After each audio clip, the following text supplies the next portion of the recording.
Buenos días, amigos. Una aclaración previa.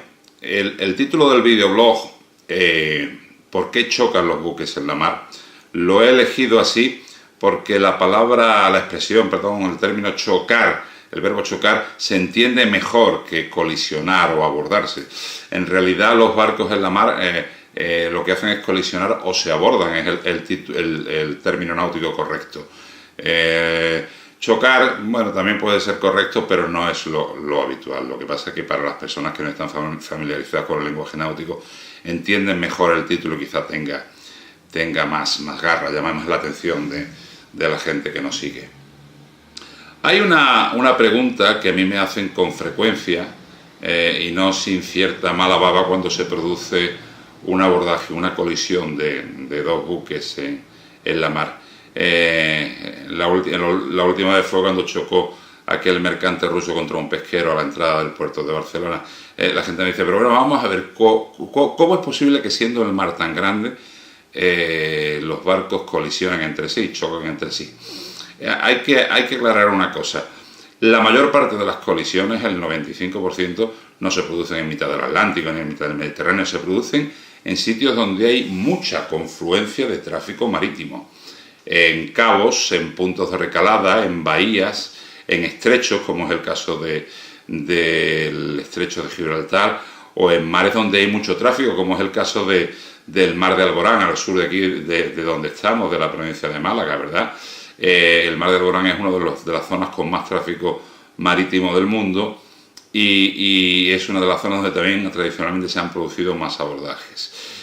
Poco a poco se va produciendo cada vez menos siniestros de este tipo, menos abordajes, porque se están implantando por todas las costas del mundo unos dispositivos que se llaman dispositivos de separación de tráficos, regulados por una torre de control, donde se hace el seguimiento de todos los buques que entran en esos dispositivos. Unos entran por un canal del dispositivo y otros por otro. Por ejemplo, en el caso del estrecho de Gibraltar, los barcos que entran desde el Atlántico al Mediterráneo van más al sur, pegados a la costa africana, y los barcos que salen del Mediterráneo hacia el Atlántico van más hacia el norte, pegados a lo que sería la costa europea, a la costa española.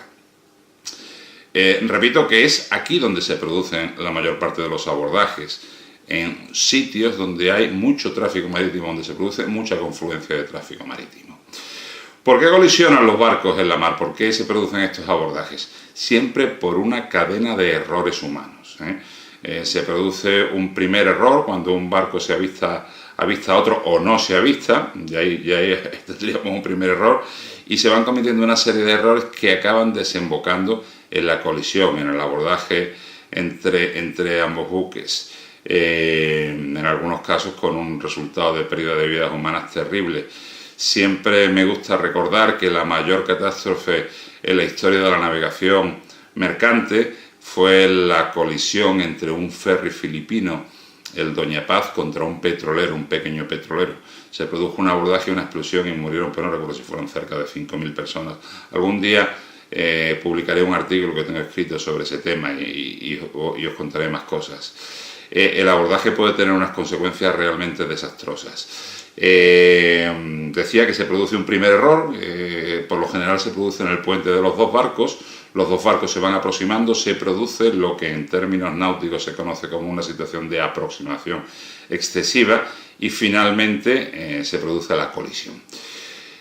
Los últimos, fijaos qué cosa más curiosa, los últimos momentos antes de la colisión, los últimos minutos, las maniobras que realizan ambos buques para realizar la colisión reciben el nombre dentro de lo que es el argot de los investigadores de siniestros de maniobras de agonía, porque se realizan en la agonía de la colisión. Tu percepción de lo que está pasando está absolutamente alterada porque ves a otro barco que se te está echando encima y contra el que vas a colisionar. No os podéis imaginar lo que es ver en la mar a otro barco que se te echa encima. En esos últimos minutos, esas últimas maniobras no se tienen en cuenta para repartir las responsabilidades del abordaje o para determinar las causas del mismo, porque la percepción de los capitanes y de los oficiales que van en el puente está completamente alterada por el estrés previo a la colisión. En base a la responsabilidad del abordaje, de la culpa, los abordajes se dividen en tres tipos. Abordaje culpable unilateral, cuando la responsabilidad es de un solo buque, abordaje culpable bilateral, cuando la responsabilidad es de ambos buques. Este es el 90% de los abordajes. En la mayor parte de los abordajes siempre es responsabilidad de los dos buques que intervienen. Es muy raro que se produzca un abordaje culpable unilateral, son casi todos culpables bilaterales. Y el tercer tipo de abordaje sería el abordaje fortuito, el abordaje por causa mayor, ¿verdad? Imaginad, en una bahía están fondeados dos buques y un temporal hace que garreen las cadenas, garrear las anclas. Garrear es arrastrar el ancla por el fondo y o se parten las cadenas y que acaban colisionando entre sí, ¿verdad? Eso, por ejemplo, sería un ejemplo de abordaje fortuito. El comportamiento de los buques está regulado por un reglamento que es el Reglamento Internacional para Prevenir los Abordajes y del cual nos vamos a ocupar en un próximo videoblog. El reglamento es objeto de grandes controversias entre los profesionales. Unos piensan que está muy bien, otros piensan que está muy mal. Yo personalmente creo que es suficiente para evitar las colisiones en la mar y nos ocuparemos de él en un videoblog, probablemente el próximo videoblog. También me comenta mucho la gente, dice, bueno, es que los barcos no... El otro día un amigo de naufragios.es lo apuntaba, es que los barcos no llevan radar. Por supuesto que llevan radar, lo que pasa es que el radar tiene sus limitaciones.